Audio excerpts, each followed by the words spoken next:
I mean, for now, they can just get some more info. Although, I don't know if they really want to give up that much about the Beastmaster and the Nature's Prophet, because I would be completely not surprised to see either of these two heroes on support for this team. I have no doubt that they would be willing to do like the 4 Beastmaster or the 5 Beastmaster or whatever that we've seen No Tail do before. Oh That is yeah. very possible. I've been wondering if it would actually come back because Beast isn't a strong point, and everyone always keeps talking. Well, level 3 Boar is really where everything just goes downhill for the opponent. And you're like, well, you can do that as a support, just buy an Oov, and you don't even have to worry about going back for creeps. Radiant's pick. They They'll get pick the the Rubik Rubik. for Okay, themselves. Wow, which guys, means Yaps that was this gonna should play be a cool Rubik. Beast. Wow, what a diverse pos 4 we're seeing here. This isn't like the most picked pos 4 at all. Wait a second. It's a decent Rubik game as well, right? Because you've got like the Overgrowth is good. 10 Most of seconds to Oracle go. spells are actually handy in one case or another.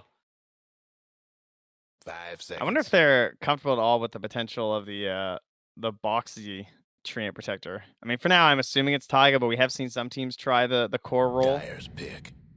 I hope it's just a support. Yeah, okay. It's just gonna be a Taiga with Boxy on the Pango, and then we'll wait for the. Now our final pick doesn't necessarily have to be a one either. I think for Liquid, I think they're pretty comfortable giving this Death Prophet to Mickey and finding a Quake for hero if it works out in the end. Remember, the Bat Rider is still in right now too. I think Mhm. it's almost a little surprising they didn't go for the Bat there. I think they're keeping their draft kind of open though, right? 10 Because we're seconds achieving to go. Pangolier 3, Train 4, but it still could be the other way around. We do see a lot of Pango 5 4 seconds. still. Usually the Oov start. Like either of these heroes, possible with Oov, is going to have an impact on the lane. I'll tell you one thing. I'm pretty happy if I'm Yapsor. They just picked Pango right into my Rubik. I That love is getting true. Rolling Thunder. I think it's busted. There's so many good spells in general in this game, like we said with the first 3 heroes, but like Pangolier, even if you just get Swashbuckle, like Rubik loves any spell that acts as a repositioning tool, right? It's why if there's an Yeah. anti-mage in a game, you're like, oh, okay, I'm happy just taking the blink away from him. And then I can actually move around the fight. So I don't need to buy an item, which might be very difficult for me to get. This is where Secret decide, do they have enough Chain Stun for the Lycan or the Lone Druid, and do we want to pick Monkey King, I think, are the two heroes that really stand out to me right now.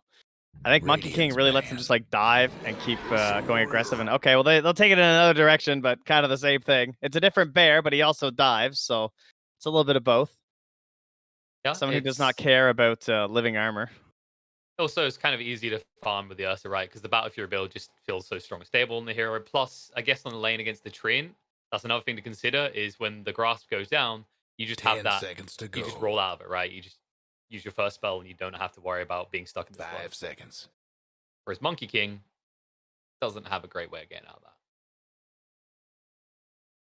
So the question is, I think there's still kind of a question in our mind if this is going to be the Prophet 2 or 5. Yeah, I feel like they don't usually give it to Nisha, but it's obviously still doable. But they like to Yep. give Nisha those big hard carries in the mid lane still a lot of the time. But the Nisha Prophet could definitely play that role. Yeah, I think the last time I saw him play it was maybe I think it was the bounty hunt. They gave it to him, and he had like one of the highest GPMs at the tournament on it. So he definitely knows how to play it. It's just a Dyer's case of, as ban. you say, do you want someone flashy? Do Oh, you want your kind of jeez. playmaker type hero? I can't believe Queen was still in. Do we feel like we see these teams go for it too much? I know we've seen Liquid do it sometimes, but I feel like these two teams, we already mentioned Team Liquid, they focus around things like the Huskar, the Lone Druid, the Oracle. And Team Secret, similar to what we say whenever we talk about OG, they kind of just have their own approach to their 10 draft. seconds to go.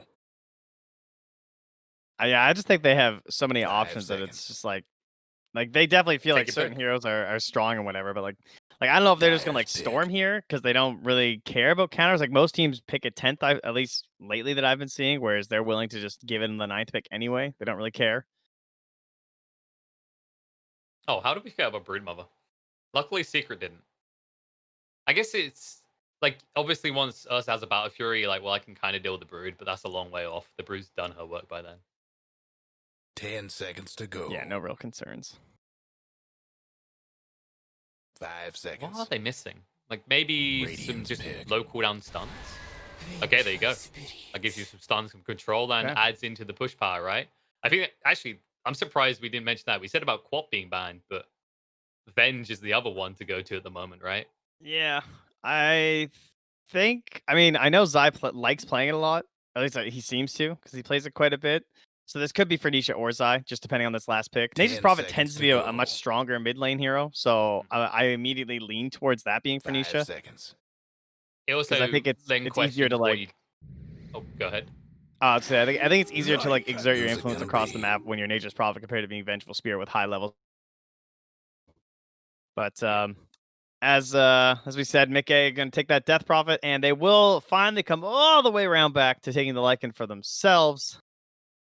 But they're definitely not shy on stuns for the side of Secret. I don't think it's just a immediately like super safe Lycan game.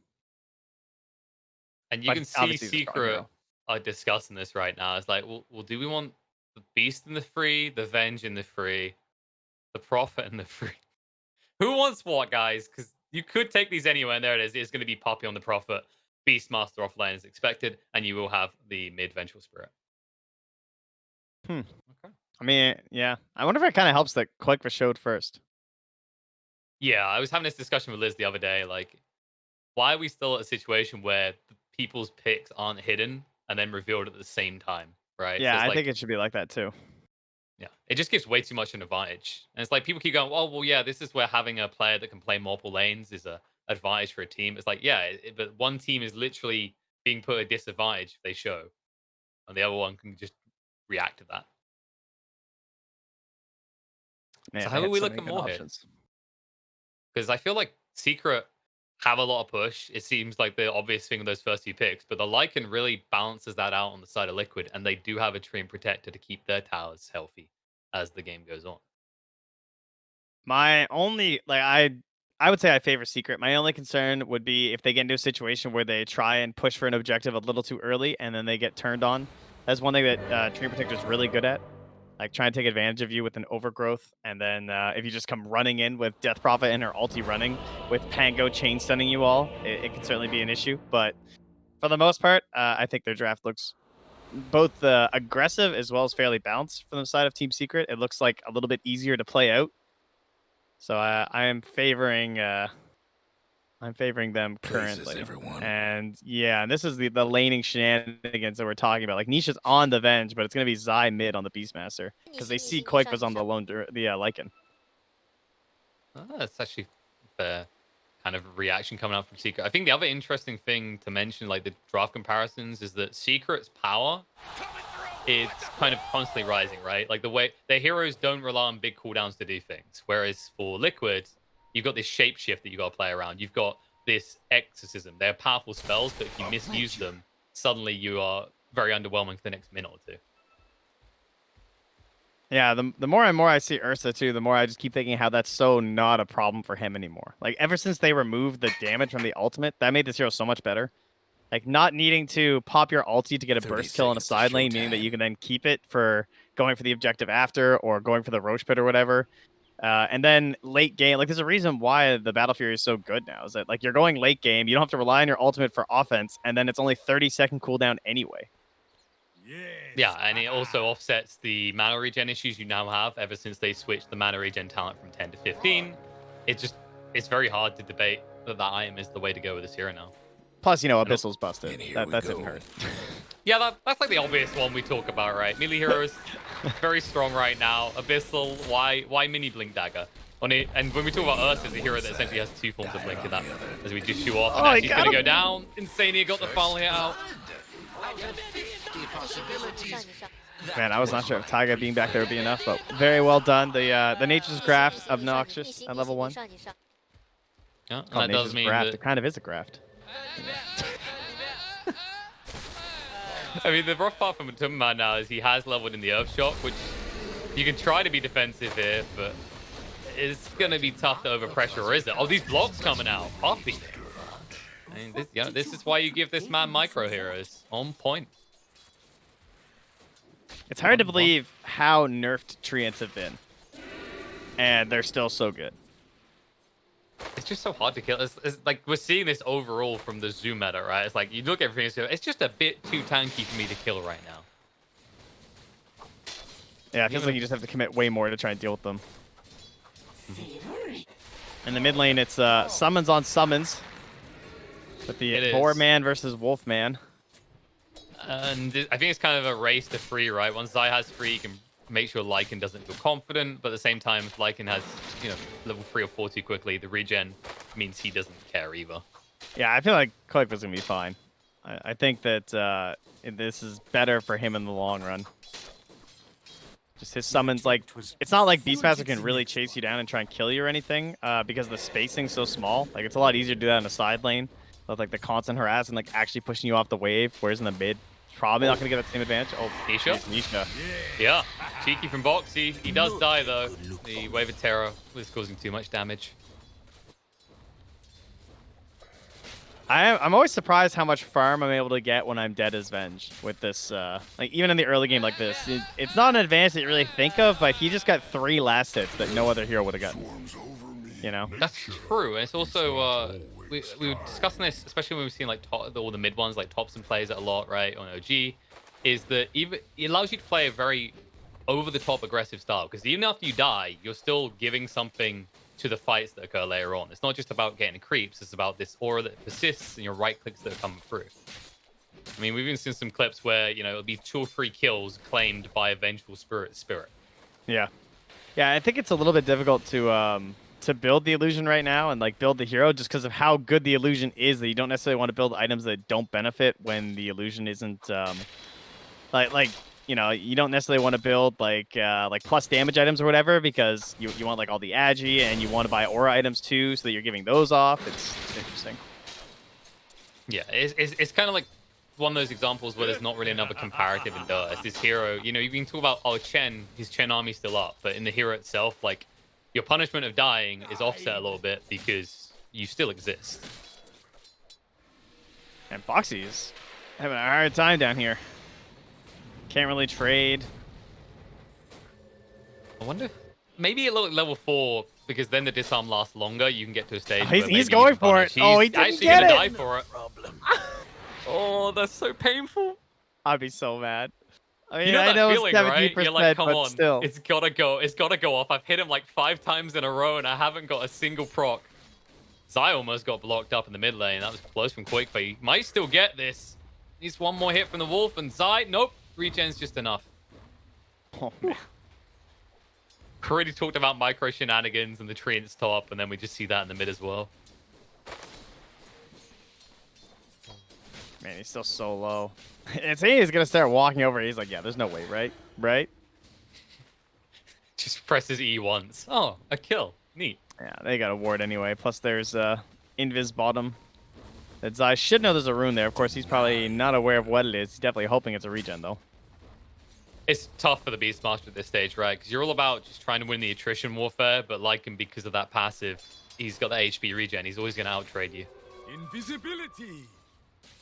Boxy just ends up taking the rune instead.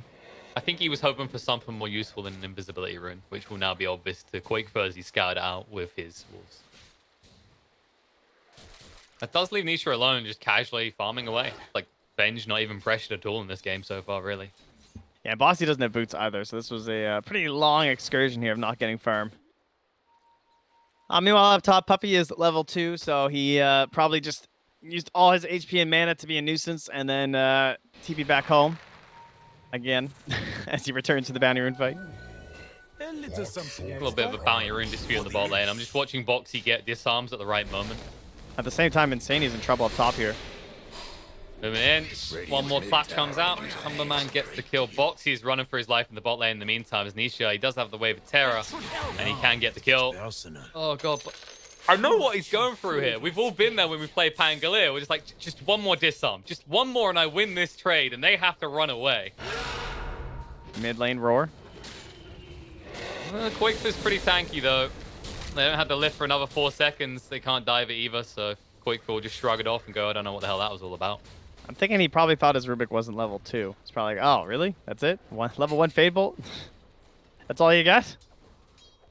Sitting there like, yeah, come on, dude. I'm trying to secure you kills here. Why have you been in a tri-lane all game? Oh, man. Boxy is just getting bullied down here. This is ours. He's just hitting him with the wave and punching him over and over. I mean, surprising as well, right? Because if you do leave these two in a vacuum, because of the nature of their spells, like they are both stat weak at early levels, but Venge is always going to be stronger. Meanwhile, in the mid lane, Yaps well gets as that brought top. down by the first shapeshift. Top, yeah. They'll die, they'll get Matumba Man. Tiger does give his life for it, though, and Poppy makes sure he takes the gold. He's like, don't worry, Matumba Man, I'm going to become a core. Big and strong and full of aura items that will secure our mid game. Well, at the very least, with the shapeshift kill, Clickfoot wasn't able to get Zai, but still, he'll be pretty happy with that. It just edges him over in terms of net worth, but very even between the two. Radiant's mid towers get And they're both going to pretty much do the same thing, right? Clear camp. Oh, Nisha? Oh, no. Nisha may have stunned the creep, which was clearly an attempt to secure CS, Trent. Yes. I did not see it, but I believe it. but you didn't. Foxy with a much needed gank, though. It seems like Liquid are ready to abandon the tri-lane facto that was occurring. Dire's mid tower. I feel like this first Roche fight is going to get so ugly. Like, look at all these heroes. It's like some gross brawl in action. That's true. It's like, oh yeah, this is great. And then you look on the other side, it's like, oh, like it. Oh, VP. Disarms as well. Bot lane. There's disarms coming to effect. He's so close to 6. He can't get out. He had the one, but the Fade Bolt's just too much damage. Radiant's mid tower's coming apart. And I think this is where Secret just push him for some tower damage, right? They got the catapult, they've got the Nature's Prophet here, and they've got a level 3 Vengeance Aura. Yeah, it's good to do this before the tree's level 6, because that's when you can actually start the turnarounds with the TPs and buy his team a lot more time. So, like, DP does not want to come down here and try and pop her ulti, right? She'd rather just try and ult top and trade. Tiger got swapped out. Nisha spotted him on the Wave of Terror. They get a freebie, and now Box, he did get level 6. He got level 6, and he's going to commit it, and that may be a mistake. They just primal roar him up, and they'll right-click him down. It's a pretty pathetic-looking Pangolier here. He just has to run away with a sliver of HP remaining. That was not the impact you were looking for out your first ultimate. And they lose the mid tower to Quickfor as well. Radiant's bottom tower's done for. Yeah, you can't contest the beasts there. It's just way too hard. Like, you need extra numbers to battle versus the Vision, because Vision's just like way too strong. I mean, combining the swap like that is pretty smart. Top tower. Definitely was well played by Secret. Gets them that early rotation in the most taken tower. In fairness, though, as I said, Liquid did manage to get that tier 1 in the mid. So Quickfor got, you know, arguably the most important tier 1 tower in this game right now. Question is whether Zai can mirror that now, because you could just try and connect towards mid. However, someone you want in that push is being pushed into right now. Nisha will turn around, though, as Boxy doesn't get the disarms he's looking for. Ends up going down again. And they say, okay, you didn't want us to leave bot lane? Fine, we'll commit to it. This is our new home. Radiant's mid tower's coming. Yeah, obviously they were not expecting there still to be so many heroes lurking around. I mean, it doesn't matter where Puppy is, right? You always have to assume that he could be there too. No, he's just been in the top lane, getting a little bit of solo XP, because obviously once you do have that level 6, Wrath of Nature is a pretty substantial nuke in these early team fights. I mean, that's what YapzOr needs too right now, right? Is to get level 6. Oh yeah. I think that's why Puppy's like, I'll just get it off of farming. YapzOr can have the tome in 15 seconds. Well, it looks like they got to hurry up here for this top one.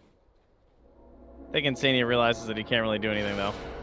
Primal will come out. Death Prophet, he actually did begin the Spirit Siphon, though, so Zai needs to be a little bit careful himself, because that's going to be a long route for an up, and Matumba Man, reinforcements have arrived.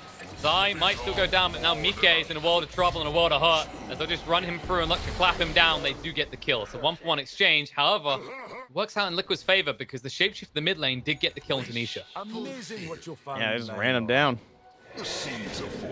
No real option if he just decides to ult and go after you like that. Oh, it's the tough I think part. the only reason, the only reason Zai went for that was because of the trying to make sure they got that outpost. I don't think he thought it was necessarily a great play to go for a kill at that moment. He was just like, yeah, I want to make sure that we have this at 10 minutes so that we get the XP. It's just too valuable. Yeah, especially when we're highlighting both the heroes and the support role. So critical that you get that 6 quickly, as they are very powerful things. In terms of like steals that YapzOr's really aiming for this game, I'd imagine the top one's obviously going to be Roll of Thunder, Overgrowth, and I want to say something like a false promise, but it feels weird for Rubik to try and look for that in a Radiant's fight. mid tower's getting banged up. Well, they're Have fun currently trying to looking bust through a down smoke, but they will get Radiant scanned. structures now. Yeah, but So Tiger's nicely hanging done. around. He'll Radiant's get into the mid trees. tower could use a Nisha. hand. The It's Hawk's so trying to hard get versus vision, trees. but he's so The fast. Dire best Yeah, do they almost something had about him. that bottom tower. Well, they won't make it for nothing, though. They do converge Radiant's towards the mid lane. They say, mid-tower's okay, coming you apart. basically forfeit this. And there won't really be a Radiant's trade. box- Foxy down Tower's in bottom trouble. did go for a jump down. He's whittling wants down this Puppy to arms. see if this is worth. He's like, come on, where are the proc? Finally, he gets a proc. And now the steal will be under the swashbuckle instead of the Rolling Thunder. And Puppy will go down. Or will he? Can he joke? Nope, he's going to juke it. They commit, Oh. and they get the kill. He's like, okay, Boxy, you want to do this, you have to swashbuckle once more. Yapsor can chase this, however, with a lift back. Boxy might be in a bit of trouble, but nope, instantly identifies they've got no stuns, and he'll make his escape. Oh, Mid if lane, only there were however, creeps there. there's an attempt. I'm not really sure what they're hoping to do to an Ursa here. I think they just want him out of their territory. But it does look like Matumba Man's not rushing a Battle Fury this game. He's actually going for the Yasha. Battling. I Battle. wonder if he'll actually go Manta, because it's silence and the root. I mean, it's still an Ursa though, so I hesitate. I assume he's gonna go for more of a stats resistance style. Yeah, like Sanj and Yasha with your Enrage as well have stats resistance is pretty strong. But Look, like, we're looking I don't strong know. in the If someone pit, by the wanted way. to go Manta, this would be the game for it. Why stop But there? Get they've confused on won one the battle in terms of who's gonna get roast first this game. They have. It seems like Secret maybe had kind of inclinations to this, but you can see they were already way too split up across the map to do anything about it. Must have been fortified. And Matsu's just gonna take that Yasha and then start going for the Battle Fury. So I haven't actually gotten to see too many Ursas lately. The only ones I've seen have gone for the Battle Fury pretty much straight. Sometimes drums first. So I'm not sure if this is like a common thing for him. Oh, Nisha.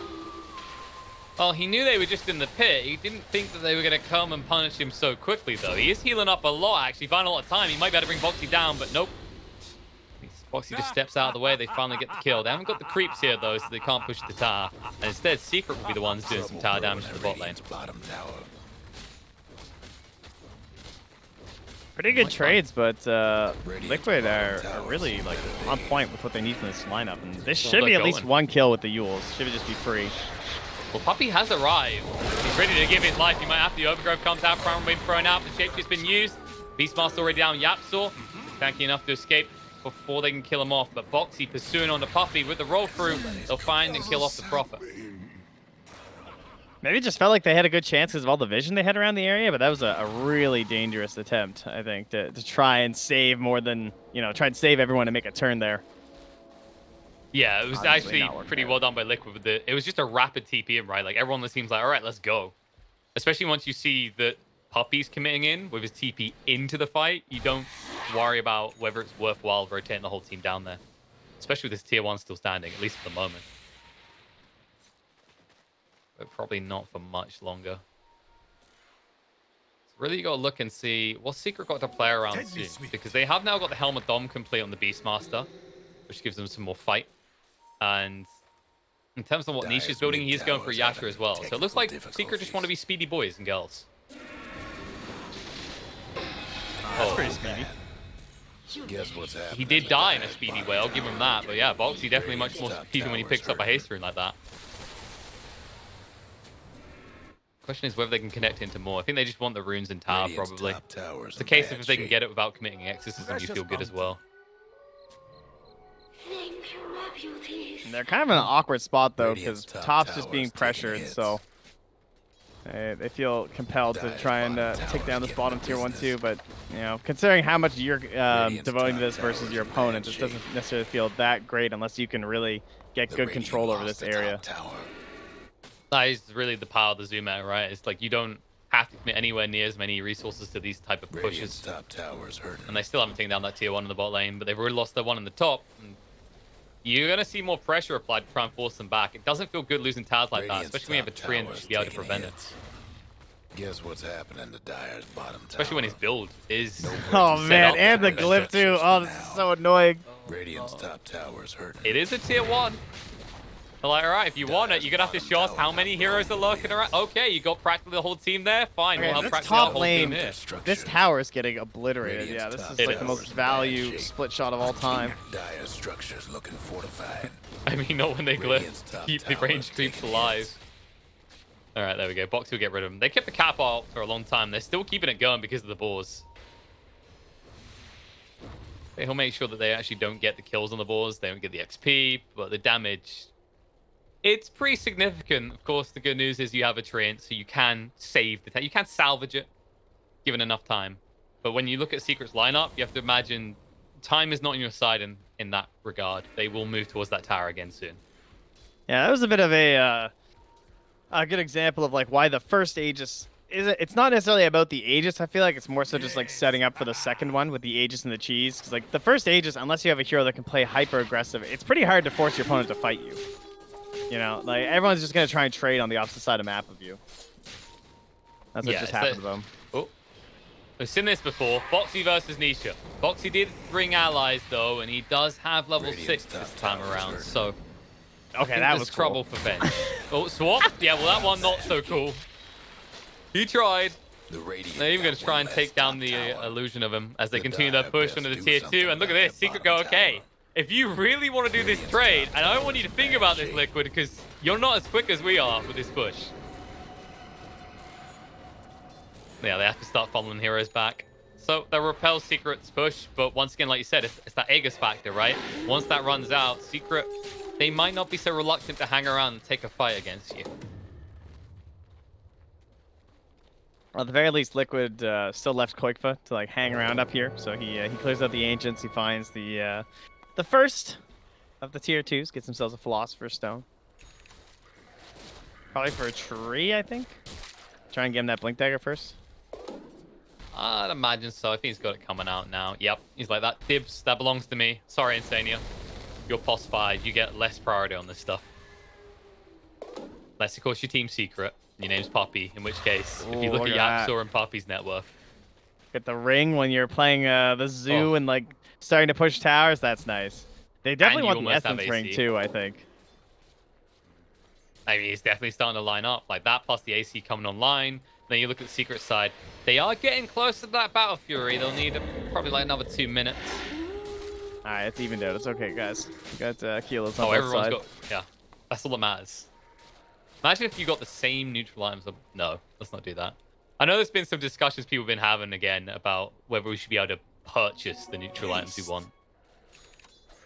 Yeah, I just don't know how I feel about neutral items. Definitely do not make them the same, because then it's still just going to benefit one draft more than the other. And they're going to know what your neutral items are. So that doesn't really make it any better. No. Imagine they had 2 squishy heroes and they managed to steal your Essence ring as well. You're like, oh, well, this is conveniently useful for us. Dire's mid tower won't last. Yeah, I think like maybe if people wanted a way around it, you could have kind of like a neutral creep score. Dire's mid tower. Once the timer passes, you can basically accrue points based on killing neutrals, and then you could buy items. I think you should try and make it a little more complicated. No, dude. I think I could, but not much more complicated.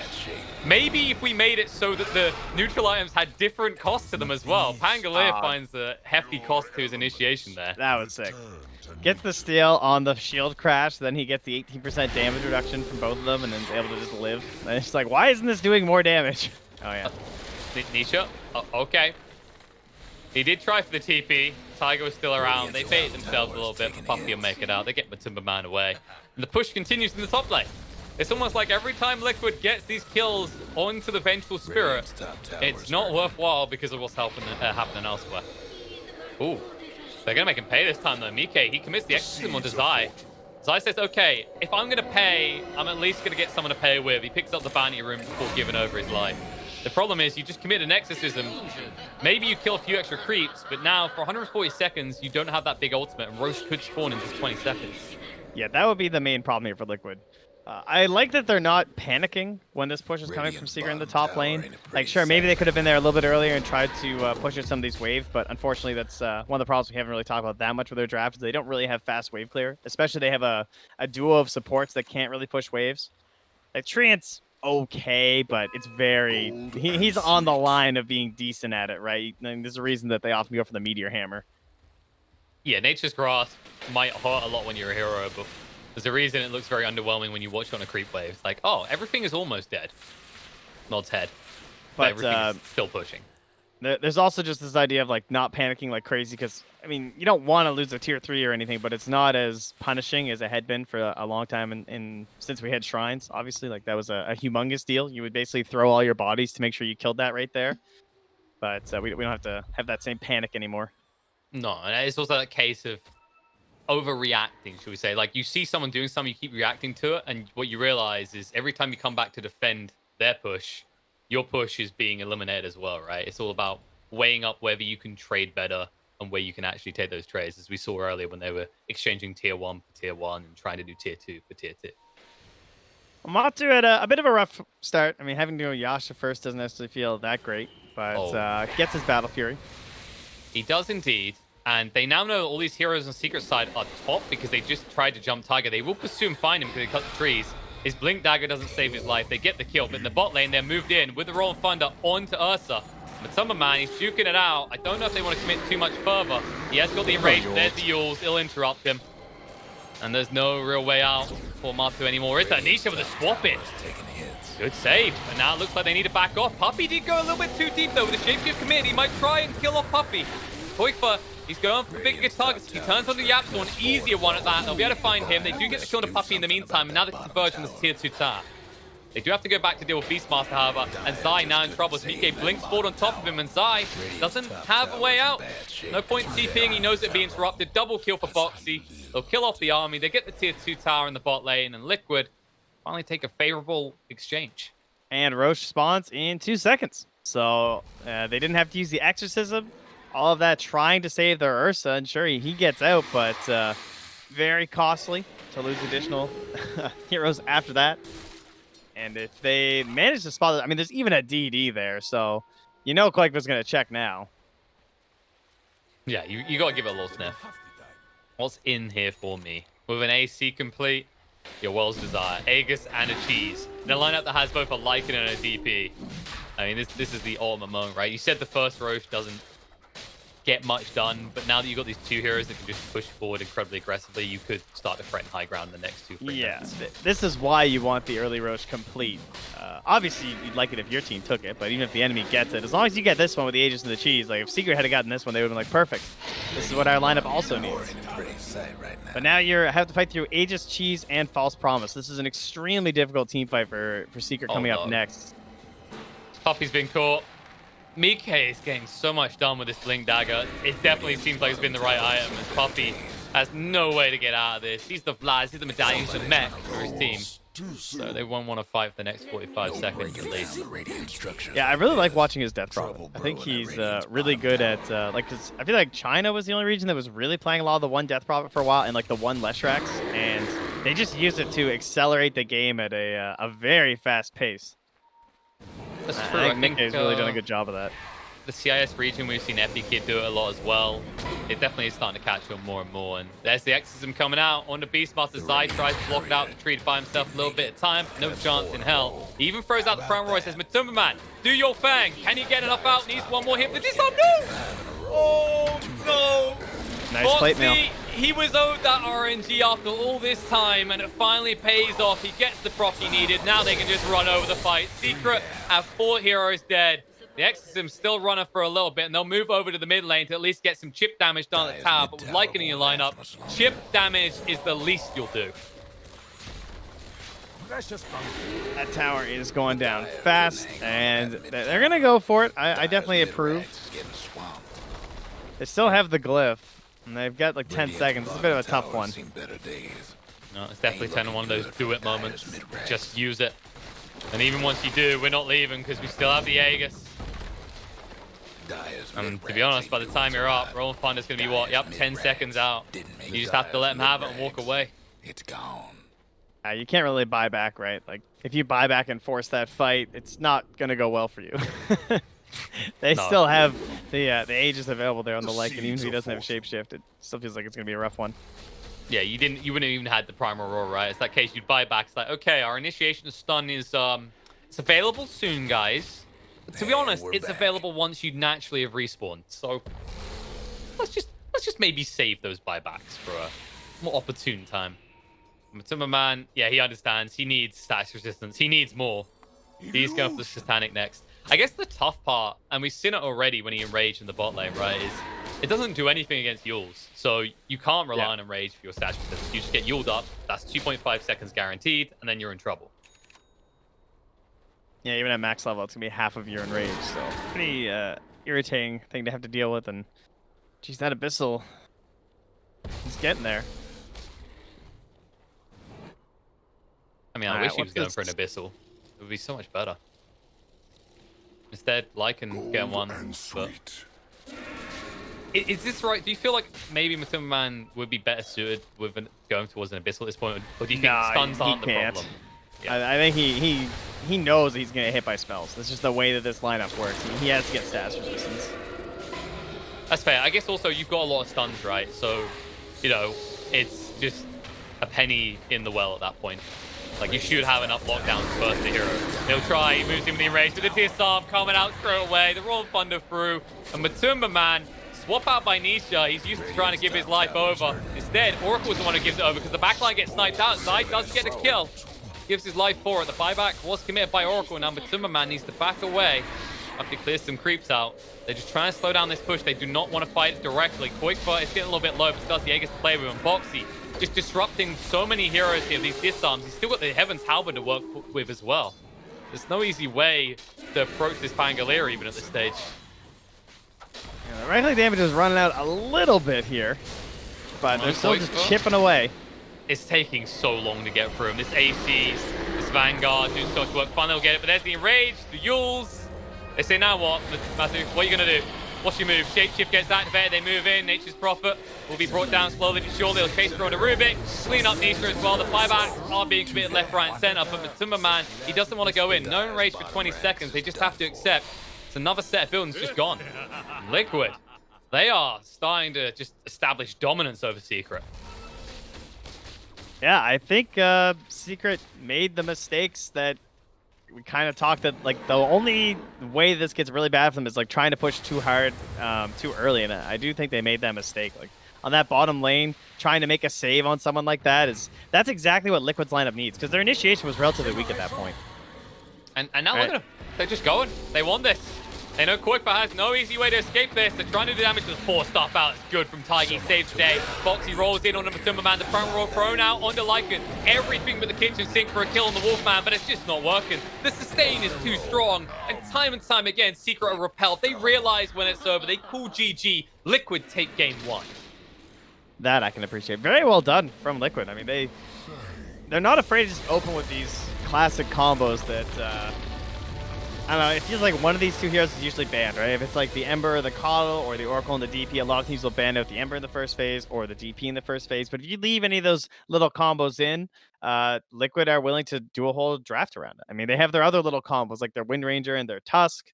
They have this like 10th pick that you never know what's going to happen from Koigfa too. So you're forced to like ban this Brood. I keep saying, man, if they just got some Meepo in, like then they would really have everything on the drafting board pretty much covered. They're very hard to pick versus. It's one of those hard ones to say, well, you know, we'll just pick up Meepo, right? It's one of those things you refine over years. It's one of those things that when you look at some of the people who do it as well. Let's get going on it. It's Yeah, been a couple of years as far as I can tell with these boys. Maybe they just don't like micro heroes. I mean, it looks that way from the draft. Yes, you have a Lycan, but they let Secret have access to anything really until the end of that when they came out with that Lycan pick. It seems like Liquid, they were more focused on that sustain, right? That's what the opening 3 picks were all about. Is like, how do we make it very hard for even the Zoo meta to kill off one of our heroes? And we definitely saw that come into effect in the later stages of this game. But Man, there were so many good picks left there at the end for Koigfa, like to play this kind of strategy too. Like you banned the Broodmother, but there was still this Lycan left in. Maybe even like a Visage or something could have been a way to go too. So they're really good at finding the heroes left that still let them play this really aggressive and just try and like rush you down style that Liquid, of course, notoriously in the past they used to have trouble closing out games, but that is something that they have certainly turned around as of late. no, it's definitely a squad that have improved on that regard. I think for a long time we've always praised Liquid's mechanical execution, right? They are very gifted in that regard. They're very in sync. But the thing that was always worrying is how they realize their timings. Maybe they rush too much or they don't go quick enough. But this was executed almost flawlessly from Team Liquid. Gives them the first game in this best of 3 in the upper bracket. No team will be eliminated from this. But you want to start off here and stay here. And Team Secret, I think a lot of people are going to be surprised that they're already 1 game down against Team Liquid. We're going to go short break, then we'll return to see if they can actually even this up, or if Team Liquid are going to stomp Team Secret, which is not a statement we even get to glaze upon very often.